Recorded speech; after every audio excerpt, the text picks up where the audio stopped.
ګرانو کتونکو السلام علیکم. زه محمد سلمان همدرد د حق غږ پښتو چینل خبري لنډیز کې ستاسو کوربه اوس تاسو پام را اړوم د مهمو خبرونو لنډیز ته. په خوست کې د نمونوي ښوونځي کمپلیکس ګټې اخیستنې ته وسپارل شو.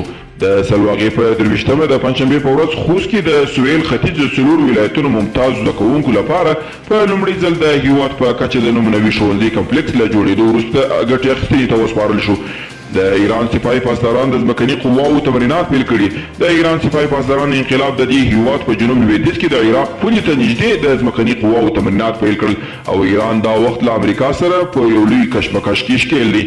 په کابل کې د ایران سفیر بهادر امینیان په افغانستان کې روان تاوتریخوالي غندلې. د ایراني رسنیو د راپور له مخې امینیان زیاته کړې چې تهران طالبانو ته په زغرده ویلي چې دوی له هغه حکومت سره کلک مخالف دي چې د زور او تاوتریخوالي له لارې واک ته رسیږي. او ولسمشر غني له خپل تاجک سیال امام علي رحمانوف سره ټلیفوني خبرې کړې دي. د ارګ معلوماتو له مخې په دې ټلیفوني مکالمه کې د دواړو هیوادونو مشرانو دوه اړخیزو اړیکو د پراختیا د افغانستان د سولې پروسې او د سیمه ییزو همکاریو په اړه بحث او خبرې اترې کړې دي.